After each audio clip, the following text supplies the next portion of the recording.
আসসালামু আলাইকুম।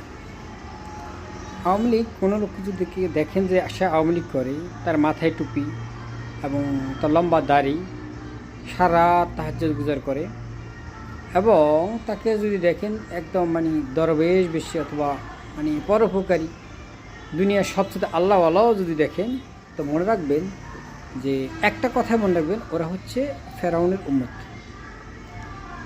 লেডি ফেরাউনের উম্মত।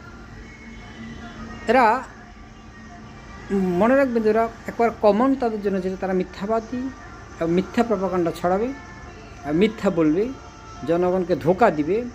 আর আপনার যে দান খয়রাত বা যে সমস্ত ইবাদতগুলো তারা করবে, এগুলো হচ্ছে তাদের সামাজিকতা, নিছক সামাজিকতা, তার কিছুই না। অথচ কোনো ব্যক্তি যদি ধার্মিক হয়, সে যদি সত্যিকার অর্থে আল্লাহভীরু হয়, তাহলে তার একটা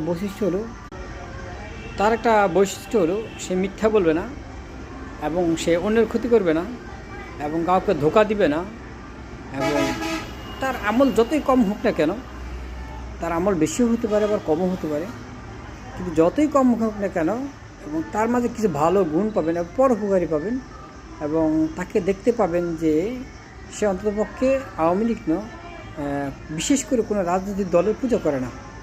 কারণ রাজনৈতিক দলের পূজা করা এটা আল্লাহর একাত্মবাদের তাওহীদ বিরোধী।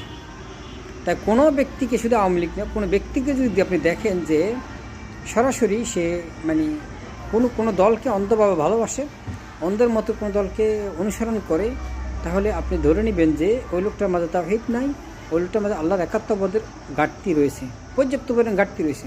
অথচ আল্লাহ সুবহানাহু ওয়া তাআলা বলছেন যে লা ইকরাহা ফিদ্দীন ক্বাদ তাবায়্যানা রুশদু মিনাল গায়য়্যি ফামান ইয়াকফুর বিত-তাগুত হাত্তা ইউমিনা বিল্লাহ।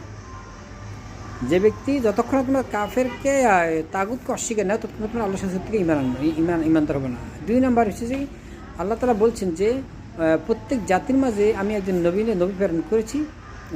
ওয়ালাকাদ বাসনাকুম ফি কুল্লি উম্মাতিন রাসূলা আন ইবুদুল্লাহ ওয়াজতানিবুত তাগুত।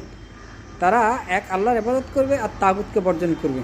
সুতরাং তাগুত হচ্ছে যে আল্লাহর জমিনে আল্লাহর আইন বাস্তবায়নে বাধা হয়ে দাঁড়ায়, অথবা যে সমস্ত ব্যক্তি আল্লাহর আইনকে রহিত করার চেষ্টা করে, অথবা আল্লাহর আইন গ্রহণযোগ্য নয়, এই মুহূর্তে চলার যোগ্য নয় ইত্যাদি কথাগুলো বলে, তারাই হচ্ছে তাগুত। সুতরাং কোনো ব্যক্তি যদি কোনো দলের স্পষ্ট অন্ধভাবে তাকলিদ করে, অন্ধভাবে অনুসরণ করে, তাহলে সে ব্যক্তি সত্যিকার অর্থে তাগুতকে অস্বীকার করতে পারল না, বিদায় আপনি তাকে তাগুতের অনুসারী করতে পারবেন, এবং তার ঈমানের ঘাটতি রয়েছে এবং তাওহীদ বিরোধী অবস্থা রয়েছে। আসসালামু আলাইকুম।